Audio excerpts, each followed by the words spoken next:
Un saludo para todas y todos ustedes. Sean bienvenidas y bienvenidos al lanzamiento del tercer número de la colección Clásicos en Cordel, promovida por la Facultad de Ciencias Humanas de la Universidad Nacional de Colombia en su sede Bogotá.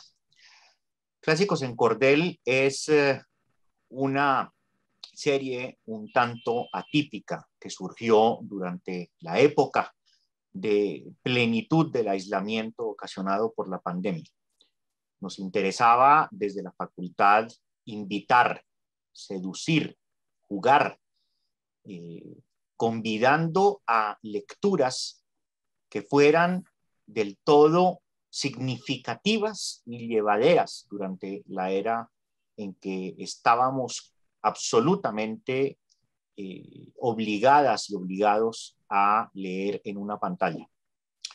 Frente al alud de lecturas a veces excesivamente largas, ampulosas, engorrosas, que de otra manera hubiera sido imposible consultar. Buscábamos continuar invitando al goce de la lectura a guisa de recreo y verdaderamente de escape, en una época de profundo aislamiento, de profundo confinamiento, con textos que nos maravillaran, con textos que nos resultaran piezas para pensar, pero también para gozar, y piezas que se pudieran leer muy rápidamente, sin desgaste de ojos, que ojalá nos recrearan en el sentido trascendental de la palabra y que pudieran ser compartidas a través de múltiples formatos y medios, por cierto, a través del WhatsApp y de otras redes sociales. Y les llamamos clásicos en cordel en alusión irónica a dos situaciones. Clásicos para poner un tanto en un sano entredicho la noción misma de clásico, que no es desestimarla, pero es tanto como preguntarse qué hace a un clásico y conforme a qué contexto este se elige. Y algo que en los estudios literarios y sociales de la literatura se conoce desde hace muchísimo tiempo como la literatura de cordel. Una literatura, y pongo unas enormes comillas, barata, popular, de fácil acceso, que verdaderamente servía para maravillar de una manera asequible, económica, a grandes cantidades de población que de otra manera no hubiera tenido recursos para poder acceder fácilmente a libros de impresión más onerosa. Este tipo de difusión también promulgó géneros verdaderamente. Historias de bandoleros, de maleantes, historias fantásticas, viajes a lugares desconocidos.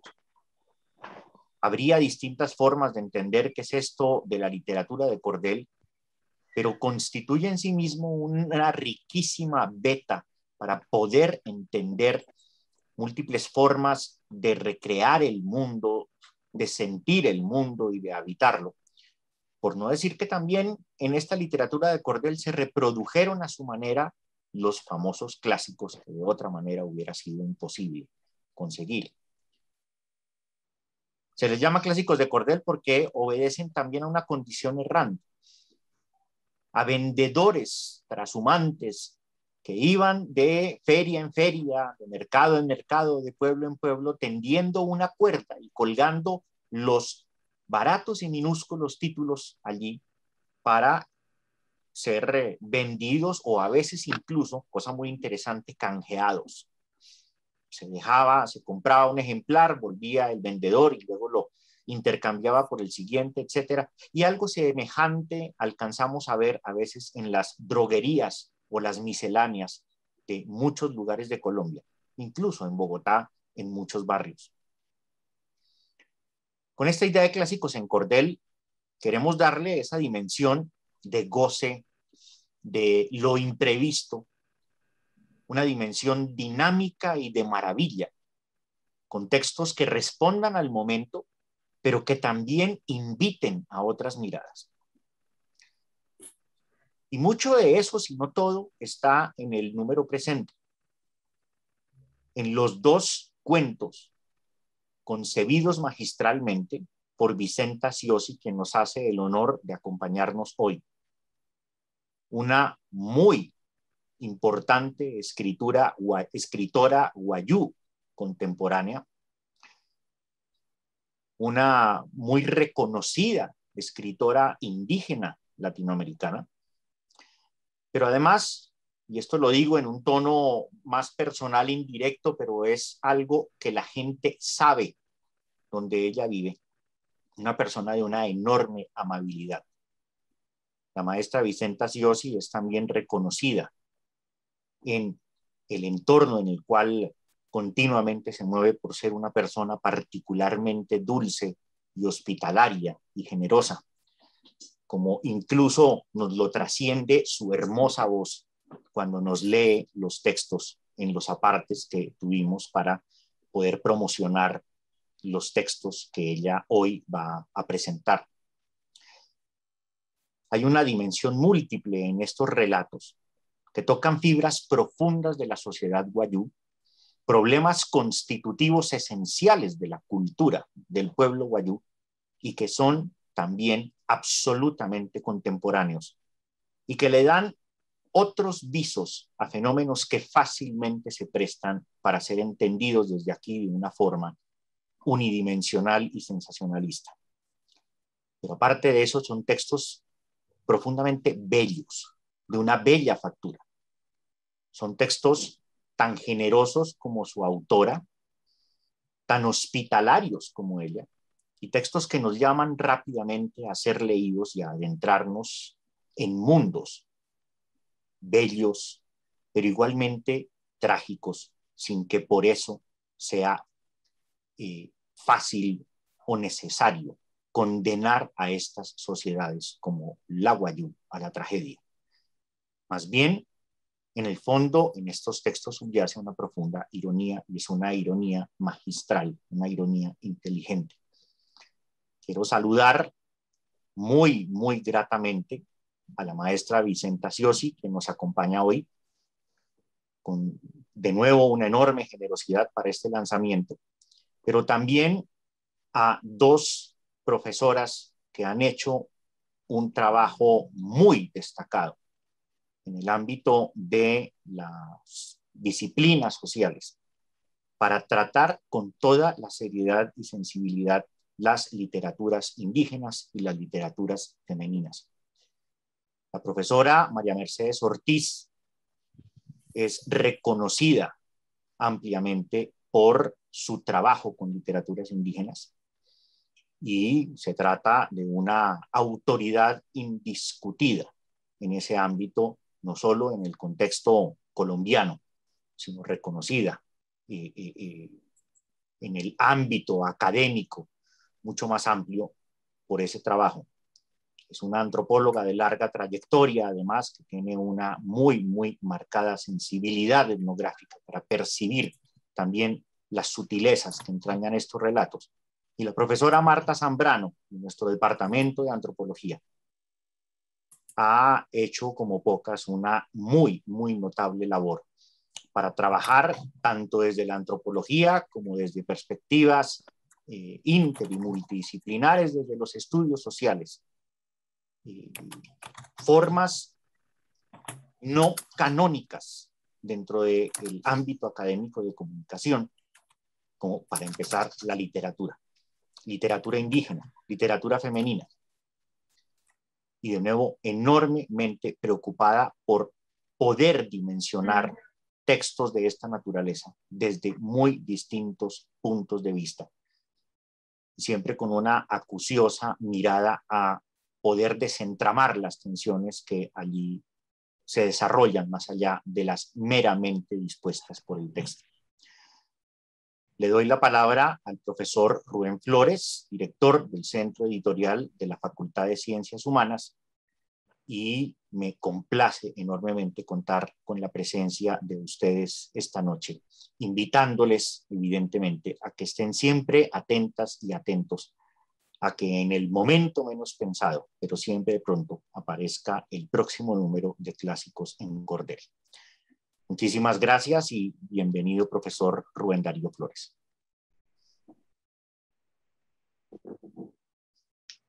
Gracias, Carlos. Es este momento en el cual entramos en el número 3 de un proyecto editorial que ambicionaba a través de múltiples lenguajes, a través de heterogéneos géneros discursivos, invitar a la imaginación, invitar a explorar facetas de la imaginación crítica, del disfrute del lenguaje y de la aventura de tramas creadas en distintas épocas por distintas autoras, distintos autores en diferentes lenguajes. Y hoy, después de haber presentado los 3 números anteriores de un escritor como Isaac Babel, Ojo por Ojo, que muestra las realidades terribles de una guerra civil, a pasar a la aventura de un sujeto urbano que se pierde en la imaginación del temor y de la belleza que puede irradiar un grafiti, el texto de Cortázar. Y hoy, entonces, compartimos con ustedes, queridas amigas, queridos amigos, el momento en el que van a presentar, van a dialogar, van a conversar dos destacadas académicas con una escritora que es una revelación. Dos textos, El bebé duerme y Una vez en la vida, que son escritos en un universo, en un mundo en el que se conjugan tradiciones, dramas y una imaginación de crítica, pero una imaginación de invención del mundo en el lenguaje de la literatura. Es justamente el propósito de Clásicos en Cordel. Cuando lo iniciamos, un grupo de profesores, de profesoras, a quienes quiero hoy también saludar: Patricia Trujillo Montón, Patricia Simonson, Marta Zambrano, Ángela Daniela Zárate, William Díaz Villarreal, Paolo Viñolo y el profesor Carlos Guillermo Páramo, y el suscrito Rubén Darío Flores.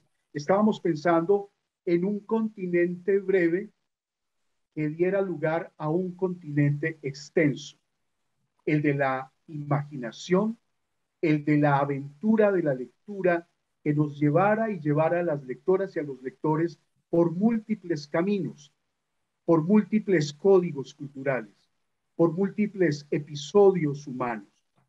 Ese era el propósito de Clásicos en Cordel, un propósito que seguimos, como bien se escribía en el primer número, es la imaginación y sobre todo gozar del placer de leer y transformar la relación con un texto de un evento de desciframiento puramente erudito a un desbordamiento de los significados, que es como solo ocurre en la literatura, en las literaturas.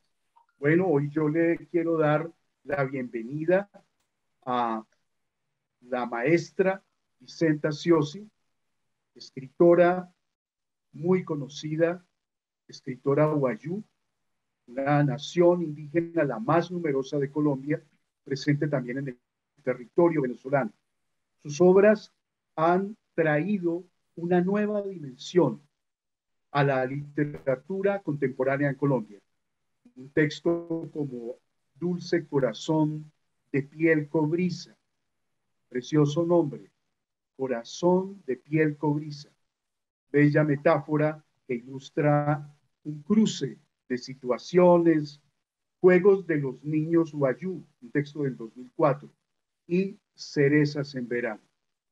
Hoy van a conversar con la escritora Vicenta Siosi con la maestra Vicenta Siosi, María Mercedes Ortiz, a quien le doy la bienvenida. María Mercedes Ortiz es una destacada investigadora que tiene un libro, yo diría, imprescindible para entender, conocer las literaturas indígenas de nuestro continente, una selva de palabras, literaturas indígenas contemporáneas de Brasil, Guatemala y Colombia. La maestra María Mercedes Ortiz es profesora titular de la Escuela de Estudios Literarios de la Universidad del Valle. Es un gusto estar compartiendo con usted, maestra María Mercedes. También nos acompaña mi colega. Muy amable. Nos acompaña en esta conversación que van a sostener con la escritora Vicenta Siosi, mi colega, la profesora Marta Zambrano. La profesora Marta Zambrano es directora de la revista Maguaré, del Departamento de Antropología.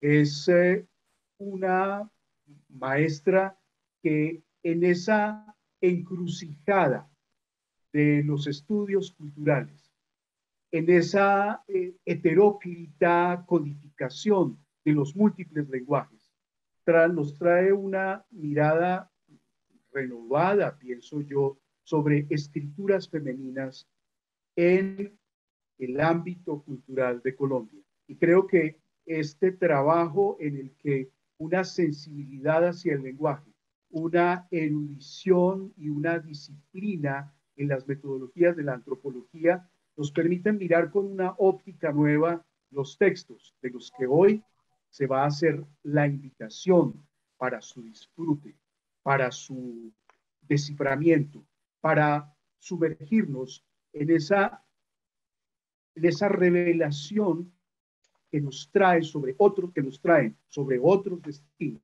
otras lenguas, textos como El bebé duerme y Una vez en la vida. Pues bienvenidas y es un gusto poder dar inicio a esta entrega del tercer número de Clásicos en Cordero. Profesora Marta Zambrano, profesora María Mercedes Ortiz y escritora Vicente Siosi, perdón, es un gusto compartir con ustedes aquí. Gracias, lo mismo. Profesora Marta.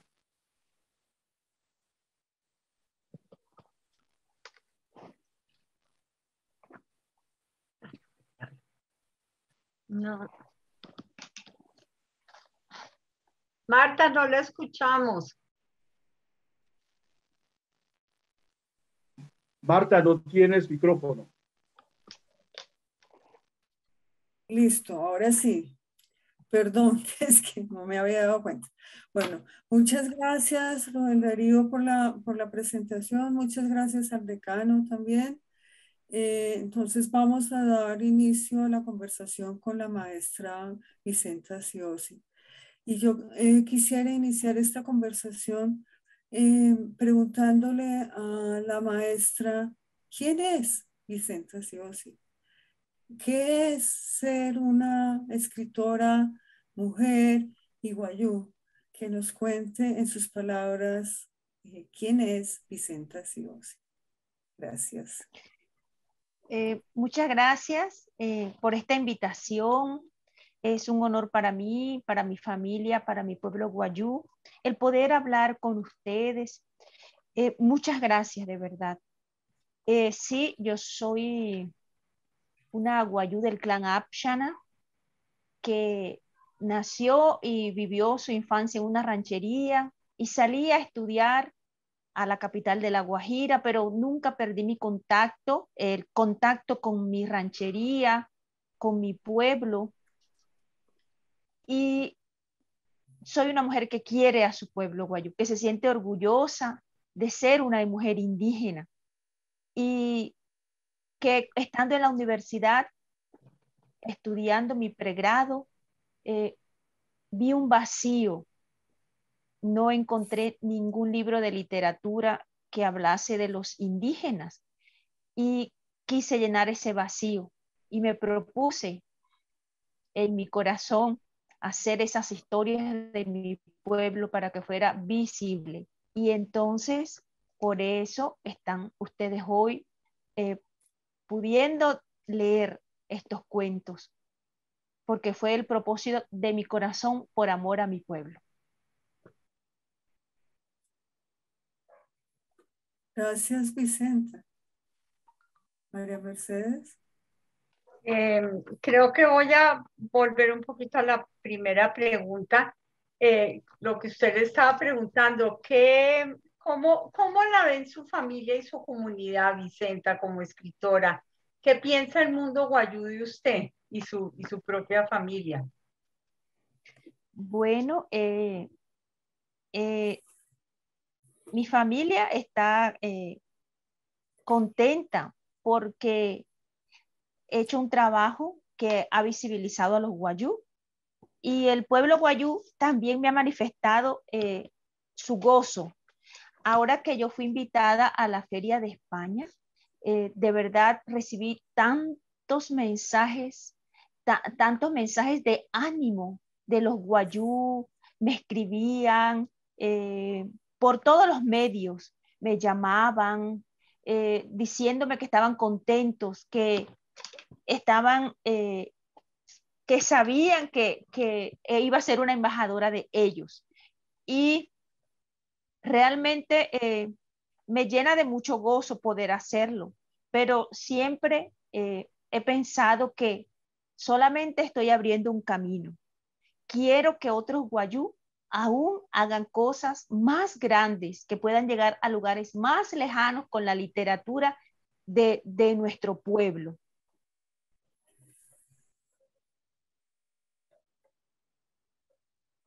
Vicenta, yo quisiera preguntarle cómo, cómo se relaciona, digamos, su trabajo literario con la oralidad guayú, pero también con la literatura guayú. Con la literatura en general. ¿Cómo se entronca su trabajo en estas tradiciones orales y literarias? Bueno, yo he tenido una gran influencia de los narradores guayú. Nosotros tenemos múltiples relatos, historias, mitos, leyendas, múltiples y hermosos y llenos de gran sabiduría. Y los personajes que conservan esta tradición oral son los akuju, los narradores. Y yo tenía una madre narradora, de ella escuchaba esas hermosas historias del pueblo guayú. Y sí, ellos me han influenciado muchísimo. Eh, la tradición oral guayú, por ejemplo, tiene historias lineales, ¿sí? Una trama fácil, una trama comprensible, siempre hay una pizca de humor, el lenguaje es muy sencillo y los temas que tratan son temas extraordinarios que salen de la cotidianidad del guayú. Hay temas de infortunio, de combates, alucinaciones. Bueno, y estas características yo la encuentro en mi obra, porque el narrador guayú lo que quiere es ser entendido, que la gente recuerde su narración, quiere divertir, porque escuchar a un narrador es un esparcimiento. Entonces, todas esas características que yo encuentro en la tradición oral guayú está también en mi escritura, porque eso es lo que he querido siempre, es que me puedan entender cualquier público, que poderlos cautivar, poderlo a veces también hacer que sonrían y también que sea un esparcimiento para el espíritu poder leer una historia guayú. Entonces me han influenciado muchísimo. Bueno, también he leído mucha literatura eh, de, de todos los países y también me han enriquecido yo siempre decía, bueno, si ellos pueden contar sus historias, yo también puedo contar las historias de mi pueblo guayú. Y sin miedo me he lanzado a escribir las historias de mi pueblo, porque las historias de otros pueblos también me han inspirado a hacer lo mismo.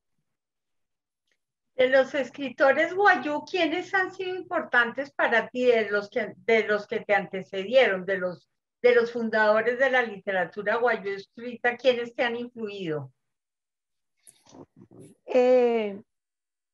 Bueno, nosotros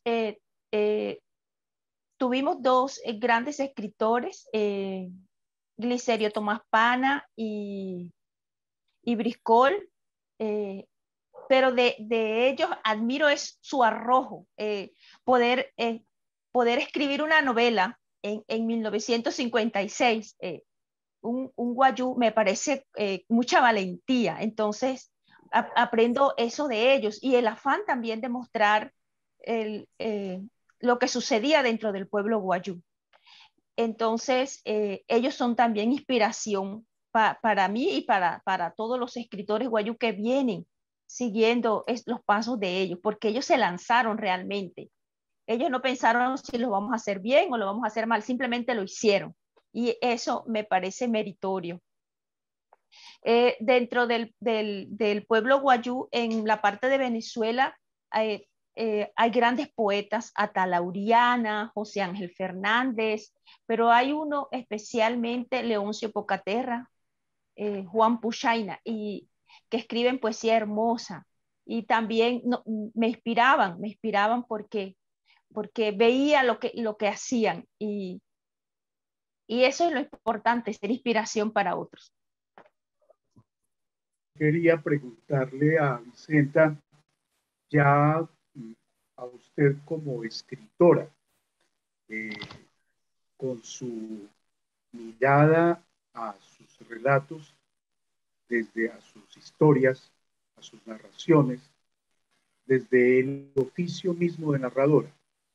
Y mi pregunta es esta: cuando crea sus cuentos, ¿surgen de un personaje que usted evoca, de una anécdota en la que hay un conflicto, o, digámoslo, también hay una dimensión onírica, digamos, los sueños están expresados en la cultura oral? ¿Cuáles son esos impulsos en términos narrativos? Todo lo que yo escribo son historias reales que me han impactado. La historia del bebé duerme pasó cerca de mi ranchería, tal cual, pero el bebé no se ahoga en un arroyo hecho por un pozo, sino en el arroyo que se formó cuando hicieron el gasoducto de Ballena hasta Riohacha. Y allí se ahogó el bebé y los niños tomaron la actitud que yo describo en el cuento. Entonces es una historia totalmente real que yo he recreado un poco. La segunda historia, que van a poder leer en Clásicos en Cordel, me la contó una amiga, poeta Selene Romero. Me dijo: Vicenta, tengo una historia de esas que tú escribes. Y se la había contado la mamá del joven enamorado, porque lloraba mucho, me contaba mi amiga, porque la mamá no podía hacer nada para ayudar a su hijo enamorado. Y entonces escribo la historia, pero el final de la historia en la vida real es diferente.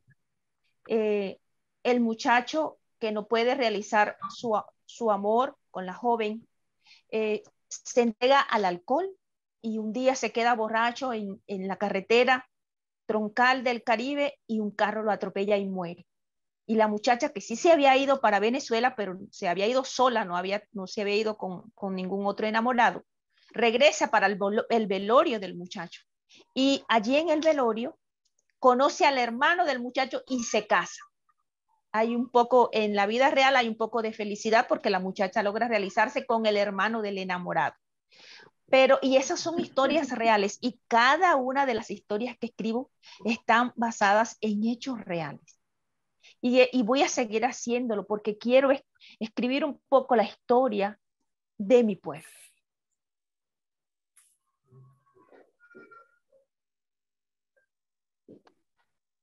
Vicente, antes de volver sobre los dos relatos que publicamos en Clásicos en Cordel, a mí me gustaría saber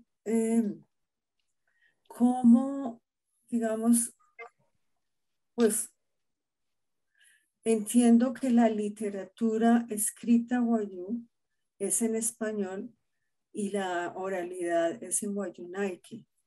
Pero yo quisiera que usted nos contara por qué optó por escribir en español y a qué público busca llegar. Bueno, nosotros tenemos alguna escritura pictográfica que la podemos encontrar en las artesanías, en los tejidos especialmente. En alguna múcuras, en todo el trabajo que se hace de orfebrería. Allí podemos encontrar esa escritura pictográfica, pero una escritura como la que conocemos aquí en la cultura occidental no contamos. Algunos lingüistas guayú de Colombia y Venezuela se unieron y realizaron un alfabeto con base en el español. Y entonces ellos decidieron que podíamos escribir con base en su alfabeto el guayunaiki. Y entonces, para leer ese guayunaiki hay que saber español. Para escribir ese guayunaiki también hay que saber español. Entonces, yo escribo en español y luego traducimos al guayunaiki porque quiero también que las personas que no hablan español y se les pueda leer el cuento en guayunaiki puedan tener acceso a él. Y también para conservar, porque la escritura es maravillosa para nosotros, porque nos ayuda a conservar. Mire que muchos mitos y leyendas se han compilado y se han editado, publicado para poderlos conservar, porque la memoria a veces ha sido frágil y se podría perder, ¿verdad? Esa riqueza que tenemos. Entonces, yo sí quiero llegar al público arijuna, que nosotros decimos a los que no son guayú. Escribo con la intención de que nos conozcan más. Mire que he escrito el libro El dulce corazón de los Bielcobrisa, es toda una historia para niños sobre el pueblo guayú. Creo que el niño que lea este libro puede conocer mucho acerca de cómo es la vida de un niño en una ranchería. Entonces, quiero que nos conozcan.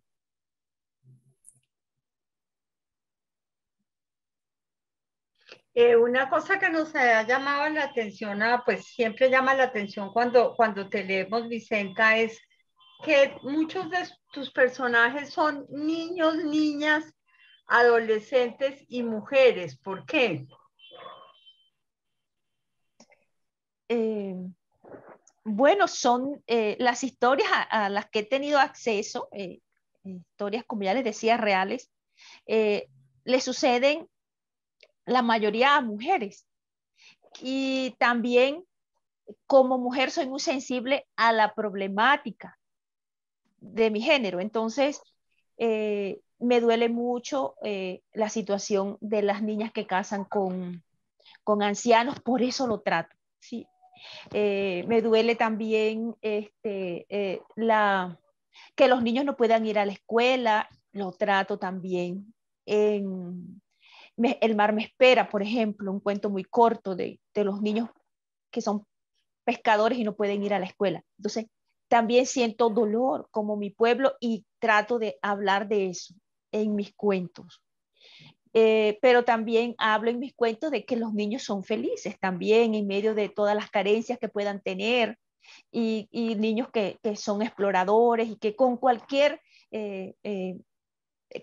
piedra, con cualquier barro, con cualquier tronco, hacen un juguete y se divierten. Eso también son los niños guayú. Son niños despiertos y que en medio de su carencia son felices también. Presenta el tema de la escritura y de una escritura como la tuya que está entre dos experiencias lingüísticas, dos experiencias de dos lenguajes, la lengua wayú y la lengua española. Y el llevar a la narración en lengua española experiencias que en la vida cotidiana, en tu comunidad, se manifiestan en un habla cotidiana. En un habla cotidiana, cómo hablan las mujeres, cómo se saluda, cómo se despide, cómo se expresa el dolor, la alegría, ¿verdad?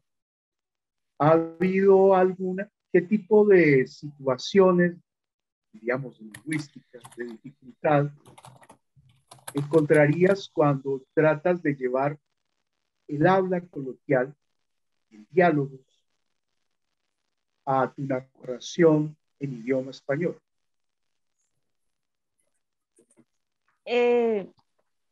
Bueno, cuando un guayú habla es muy solemne, muy respetuoso y muy reflexivo siempre, porque entre nosotros hay una ley tradicional que dice que si, por ejemplo, alguien recibe un mal consejo, tiene que indemnizar y el consejo pues resulta, resulta perjudicial, entonces tiene que indemnizarlo. Imagínense eso. Eh, una calumnia, una mentira, todo eso que perjudique a alguien hay que indemnizar, pagar unos bienes.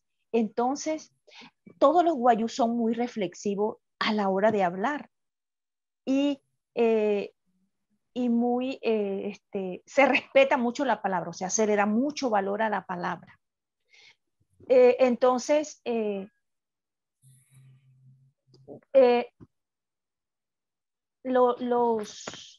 nosotros también cuando vamos a hablar sobre algo, un término que no existe en nuestro idioma, pues se describe, se describe. Por ejemplo, nosotros en nuestro idioma no tenemos la palabra elefante o la palabra sombrilla o la palabra avión o tren. Entonces, cuando nosotros nos referimos a eso, tenemos que describirlo. Y eso hace que se hable bastante, porque para decir tren tendríamos que decir algo de hierro que cuando se mueve produce un ruido y hasta podríamos tener que incluir el ruido, algo así. Entonces, eh, la, a veces lo que me sucede es que escribo en español y cuando vamos a pasar al Guayunaiki nos salen muchas más páginas porque hay términos que no existen y hay que describirlos. Imagínense ustedes que el Principito que está traducido al Guayunaiki es un libro gordísimo. El Principito que es tan pequeño, está, en el Guayunaiki es un libro que yo creo que pasa de las 100 páginas porque han tenido los traductores que hacer una descripción de cada palabra, de cada término.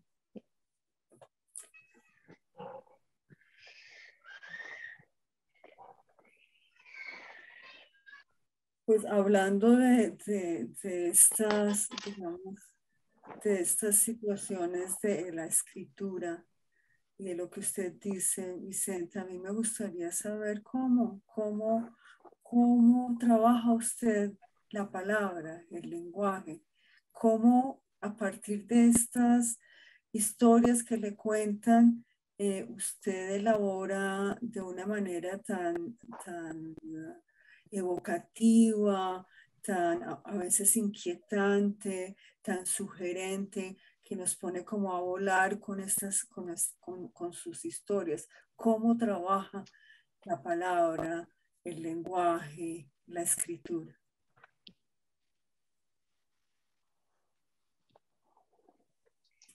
Bueno,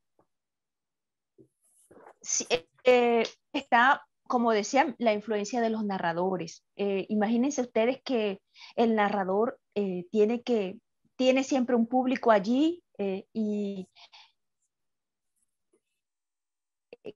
que está expectante y él tiene que hacer lo propuesto que tiene es divertir, o sea, y de pronto sacar una carcajada. Cuando un narrador saca una carcajada, pues una victoria que tiene. Y yo siempre he querido eso, o sea, que las personas puedan sentirse atraídas por la historia que estoy contando. Entonces, me demoro mucho escribiendo un cuento, muchísimo tiempo, aunque sea un cuento corto, muchísimo tiempo, buscando la palabra como un tejido, como mis hermanas son artesanas, mis hermanas tejen hermosas mochilas y ellas van todos los días, poco a poco, haciendo sus puntadas y se demoran en ese trabajo. Y así estoy yo haciendo un tejido, buscando las palabras, las que sean las precisas, las que vayan a impactar más y pulir mucho, corregir mucho y leer en voz alta eso, cómo suena, porque también las narraciones guayú son sonoras, llenas de onomatopeya, del sonido de la naturaleza. Mire, un narrador guayú dice, y venía el caballo en la noche y decía paralán, paralán, paralán, paralán, paralán, y de pronto sonó el canto de las tórtolas, tuc, tu, tu, tuc, tu, tu, y todo eso tiene la narración guayú. Y todo eso quiero yo que tenga también mi narración, esa sonoridad, esa dulzura también, y que la gente pueda sentirse impactada y recordar siempre la historia que leen. La historia que leen de Vicenta, yo siempre quiero que la vayan a recordar, y la van a recordar si les ha impactado realmente, como a mí me ha impactado escuchar esas historias, porque son historias que han sucedido en el pueblo guayú.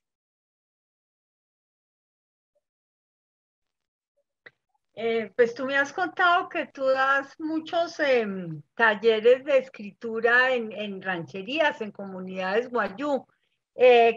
¿Cómo es la situación para futuras jóvenes escritoras? Me imagino que tú eres un gran ejemplo para ellas y las animas, pero cuéntanos un poquito el futuro de la literatura guayú en mujeres adolescentes o más jóvenes con las que has trabajado en tus talleres. He encontrado mucho talento, mucho talento. Me he puesto triste porque he estado de verdad en muchísimos centros etnoeducativos y lo que no hay son bibliotecas para que los muchachos puedan también leer, porque nos enriquecen los narradores, pero también nos enriquece la literatura occidental, también nos enseña. Entonces, bueno, he compartido mi biblioteca con algunos colegios, dije, ya no los necesito yo, los necesitan ellos, porque eso me ha dolido, no encontrar que ellos tengan libros para que puedan enseñarles algunas formas. Entonces, pero talento mucho. Pero también celebro que el Fondo Mixto de Cultura, que tiene en este momento un escritor, ha abierto concursos y ha abierto concursos especialmente para el pueblo guayú, incluso concursos de narraciones en guayú naiki, motivando y haciendo promoción de estos eventos dentro de los centros etnoeducativos. Y entonces también yo veo que están usando las redes. Los muchachos y los jóvenes guayú están usando Facebook para montar sus narraciones, para montar sus poemas, y ahí están ahora escribiendo en revistas también. Entonces, yo creo que hay un buen futuro y me alegra el corazón poder ser un referente para ellos. Y siempre le digo, así como yo estoy, ustedes lo pueden hacer también. Así nos dicen a nosotros los viejos guayú, siempre, mira lo que yo estoy haciendo para que tú lo hagas y no muera la tradición. Y yo les digo,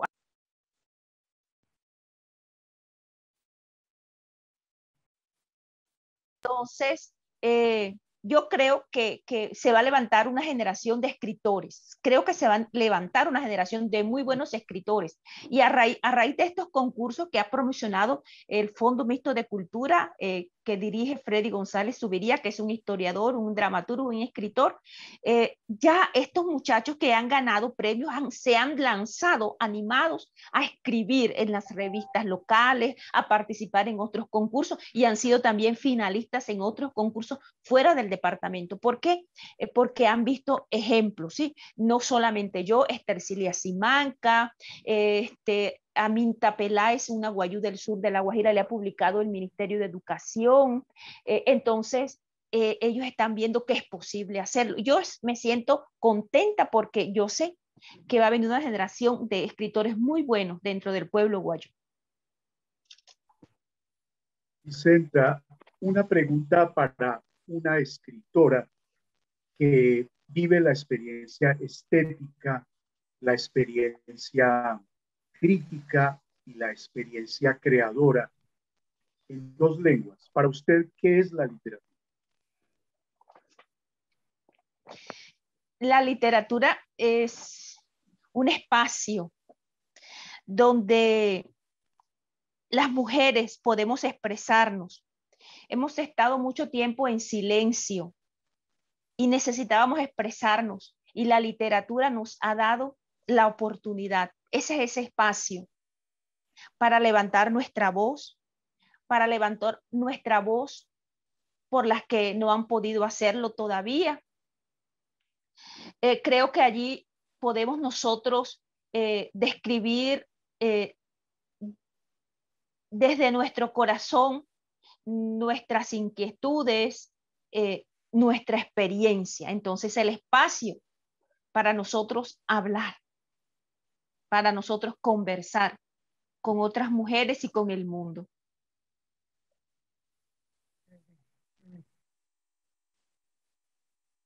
Bueno, me dicen que ya nos queda un poco tiempo, un poco más de 10 minutos. A mí me llamó mucho la atención la comparación que hizo Vicenta entre la escritura y el tejido, y por eso quería volver sobre la portada de este número. Y tal vez porque también Vicenta nos dijo que su madre era una gran narradora, y en una conversación que tuve con ella me contó que también hacía pellones, que son estas guandrapas, guayú, que en general son una labor masculina. Como nos queda poco tiempo, quisiera que empezáramos a hablar de los dos relatos publicados en Clásicos en Cordel. Y le pediría a Ángela que por favor ponga el primer extracto para hablar de El bebé duerme. Pero Marta, yo creo que Vicenta alcanza a contestar la inquietud que usted tenía de por qué la mamá de ella tejía estos pellones, es que se llaman, cuando es un oficio masculino. Pues eso no quita 3 minutos y es una pregunta muy interesante. Listo, pues yo voy por eso. Bueno, mi mamá era artesana y narradora. Ella tejía todo, era una mujer muy curiosa, hacía chinchorros, mochilas, pellones, todo. Ella y enseñó a sus hijas mayores. Yo soy su hija menor, pero yo aprendí de ella fue el oficio de narrar. Entonces, ella de verdad era una mujer muy inquieta y por eso no tenía límites. Ella quería aprender de todo y quería conocer todo. Y entonces por eso ella aprendió a hacer pellones. Gracias, Vicenta. Te debería decir que, perdón Marta, que hay una etimología muy curiosa que surge aquí y una semejanza, porque texto en la lengua romance que hablamos significa tejido, tejer, ¿verdad? Hilvanar. Y básicamente la argumentación y la narración es un tejer en el sentido original de la etimología texto. O sea que texto en lengua romance española y tejido en la práctica de tu cultura como un quehacer tienen la misma, diría yo, identidad de construcción de narración. Se construye tejiendo una narración y se teje un mundo escribiendo. Y la Bella, verdad es que el tejido es una narración y es una actividad fundamental entre todas las mujeres indígenas de las Américas. Sobre eso hay mucho que estudiar todavía. Yo he leído que como el primer glifo maya, el puro primero que hubo, salió del tejido. Entonces yo creo que falta reivindicar todo ese trabajo de las mayas, las aztecas, las wayú, o en fin, las infinitas mujeres indígenas que tejen historias, porque como dijo Vicenta, los tejidos son una forma de narración y los tejidos tienen sentido y significado. Entonces, muy chévere que hayas mencionado eso, Rubén Darío, porque sí, tejer y tejer es algo fundamental en las mujeres indígenas. Y falta trabajo ahí. Viendo una frase, el tejido que regresa vuelve, como la anáfora en el texto. También lo que es muy interesante es que la madre de Vicenta era tejedora y narradora. Y tal vez de ahí, de las dos, viene esta capacidad extraordinaria de Vicenta de relatar. Bueno, yo le voy a pedir algo que redescubre después estudios, semiótica, Lazares. Sí, listo. Entonces, Ángela, ¿podemos oír el extracto para hablarte El bebé duerme?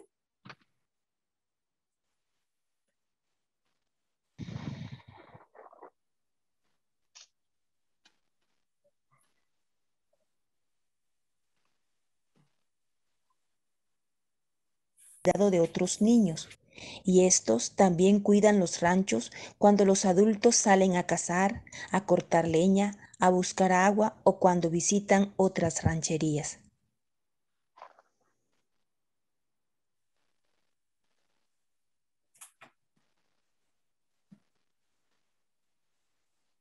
Creo que Nana tenía una pregunta, María Mercedes Ortiz tenía una pregunta. Sí, pues yo quería preguntarle a Vicenta si ella piensa o que si ella ve que la historia del bebé duerme está relacionada con el impacto de la modernización en las condiciones de vida de los wayú. O sea, si ha habido cambios tan sustanciales en la vida de los wayú en los últimos, digamos, 40, 50 años que se dan este tipo de situaciones.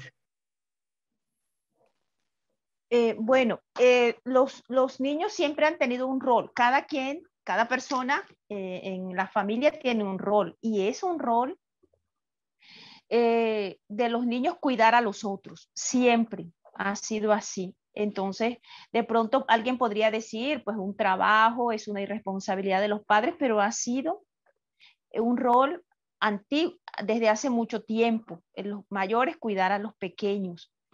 Los niños cuidan las casas también. Y de verdad, y los niños antes eran recaderos. Los niños eran los que llevaban los mensajes. Ya no se necesita el recadero porque todo el mundo tiene un celular y llama por teléfono. Pero eran roles de los niños. Y bueno, es un accidente que suele ocurrir. De pronto estaban sin la capacidad de poder cuidar bien a los niños porque los sacaron de la casa, ¿sí? Porque los niños no pueden sacar a los otros niños de la casa cuando los cuidan, tienen que mantenerlo en el entorno de la ranchería. Entonces, pero los lleva a salir es el hambre. Ellos salen porque tienen hambre. Entonces, pues se dan esas historias desafortunadas en nuestro pueblo, también por las situaciones que vivimos y van cambiando algunas costumbres. Vicenta, a mí esta historia me parece bastante inquietante y me llama mucho la atención algo de cómo está escrita. Y es que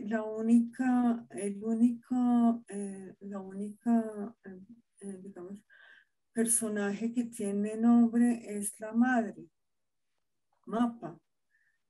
Y los otros personajes no tienen nombre. Se llaman el esposo, el niño de 8 años, el de 4, el de 2 y el bebé. No sé por qué, pero esto me llama mucho la atención. ¿Puede hablar un poco más de ello? Lo que pasa es que es una historia muy corta también, es una historia que dice mucho, pero en pocas líneas. Y, y bueno, a veces tomamos esas decisiones literarias de poder contar algo con mucha contundencia. Yo veo que con pocas líneas logré contar una historia que ustedes pueden conocer el paisaje, pueden conocer del agua, un poco el vandalismo que había allí, la necesidad, los juegos de los niños. Entonces, porque había poco tiempo para poder contar, entonces no era tan necesario como los nombres y puede ser una historia que puede suceder en toda la región de la Guajira, aunque sucedió en un lugar específico cerca de mi ranchería, pero igual puede ocurrir en cualquier ranchería.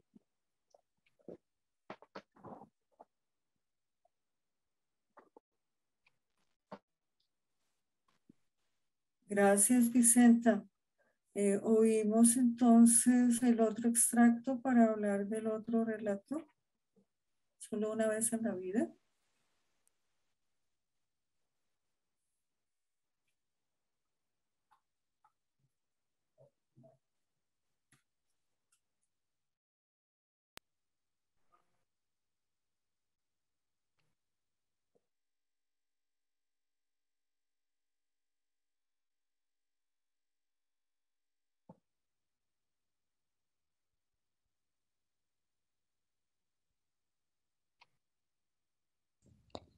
Alain había vivido 19 lluvias y era el más hermoso de los jóvenes de la ranchería Amaichón.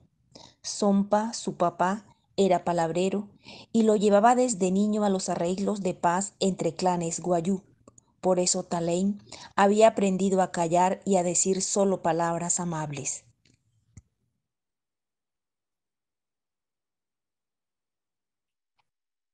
¿Usted quiere preguntar sobre ese cuento, Marta?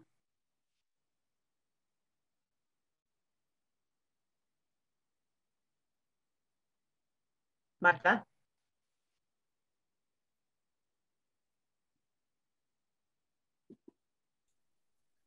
Sí, creo que María Mercedes también quiere preguntar, pero si quiere lo hago yo primero. A mí me conmovió y emocionó mucho esta historia y me llama mucho la atención como el reverso de digamos, de los papeles entre hombres y mujeres. Porque como ya lo mencionó Vicenta, ella ha denunciado muchas veces en sus relatos cómo a las mujeres muchas veces las casan contra su voluntad con hombres viejos y se ven destinadas pues, a una vida no muy agradable.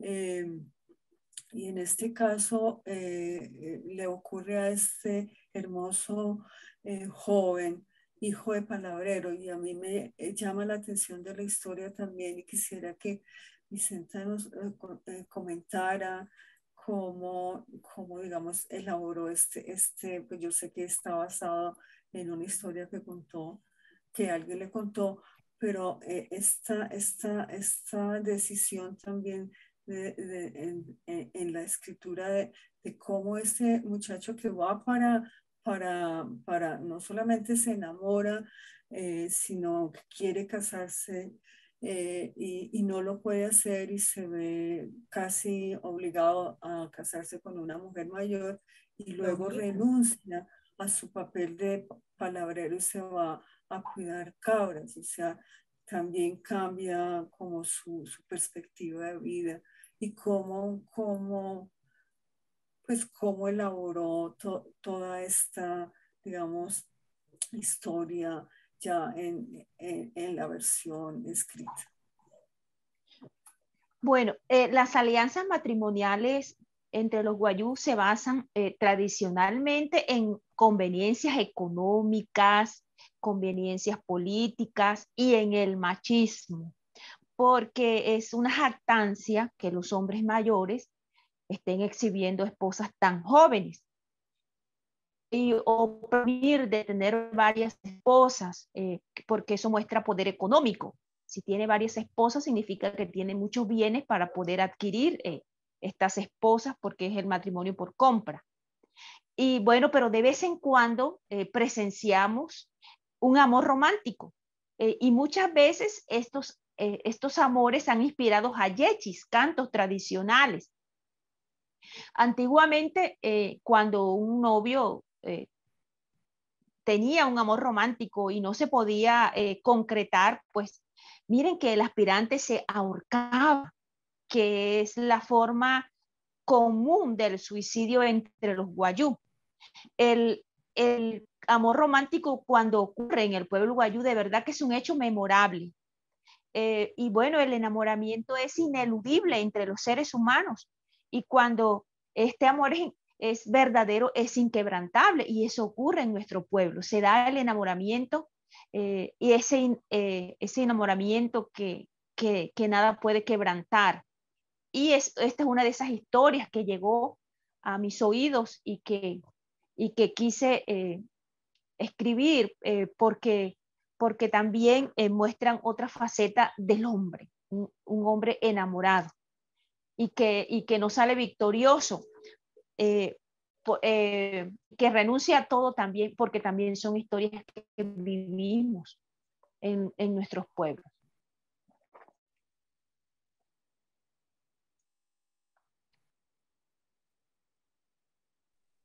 Gracias, Vicente.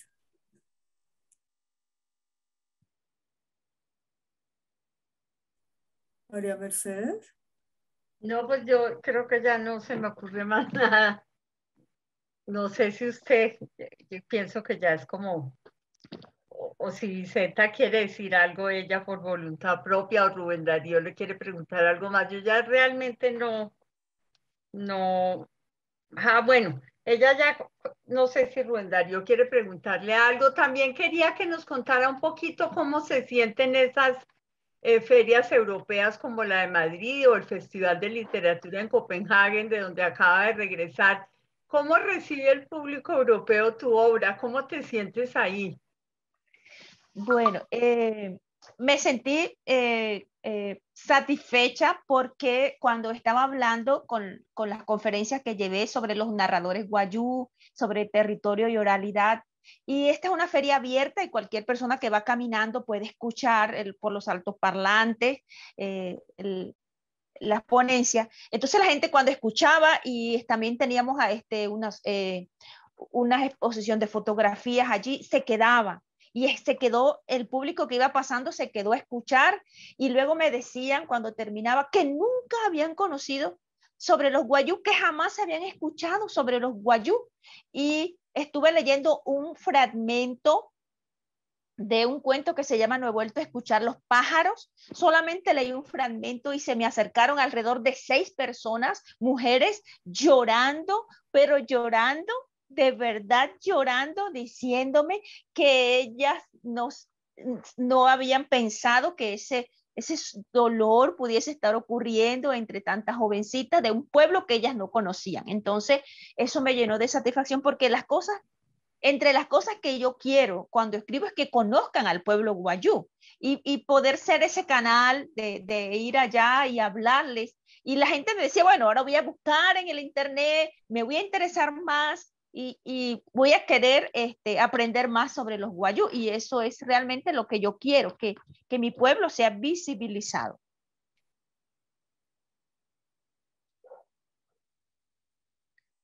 Ay,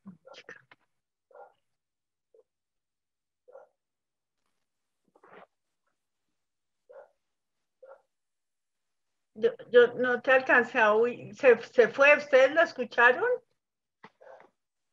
Sí, sí, yo escuché. Sí, yo no pude.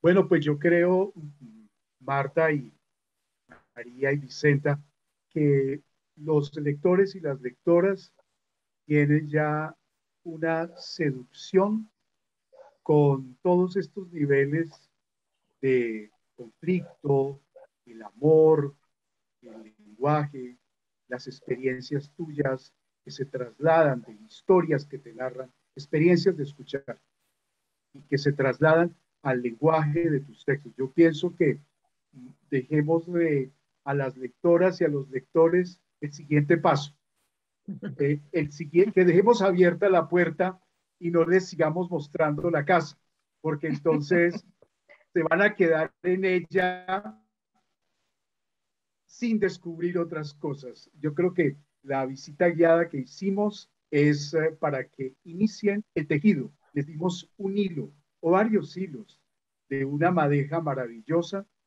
de un ovillo que ellos van a desenvolver. Entonces, si les parece, primero Marta, María, nuestra escritora que hoy nos ha fascinado, nos ha tenido en vilo de su hilo de sus hilos narrativos. Entonces nos vamos despidiendo y no sé, o Vicenta puedes hacer una invitación ya para anunciar la lectura y por supuesto para que nosotros nos despidamos y en mi calidad pues hoy de oferente pues pueda hablar de los próximos números de nuestra colección Clásicos en Cordel. Entonces, Marta, gracias por tus preguntas, por la interlocución. María Mercedes, qué gusto que nos hayas acompañado aquí, tú que conoces la selva de las palabras. Y Vicenta, pues estamos suspendidos. La lectura te mantiene suspendido. Y tus palabras ya para anunciar este texto de hoy, El bebé duerme y una vez en la vida, número 3 de Clásicos en Cordel. Listo, pues muchas gracias a Marta y a Rubén Darío por Bueno, posibilitar este espacio, por invitarme y por supuesto a Vicenta por estar aquí. Muchas gracias a todos y todas. muchas gracias, me han honrado y honrarán mi pueblo cuando lean esas historias que hablan de, de esta nación, llena de valores y de tradiciones, pero que es también parte de este hermoso país que es Colombia. Muchas gracias. Bien, Marta, tus palabras.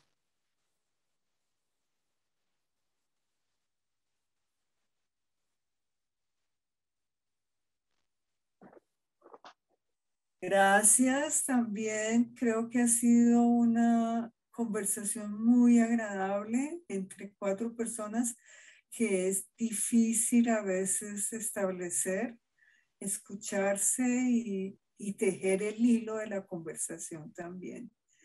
Espero que repitamos la experiencia. Muchas gracias de nuevo. Bien, para mí ha sido realmente un hallazgo el saber que los tejidos se entrelazan, el tejido se entrelaza en la cultura guayú con la narración.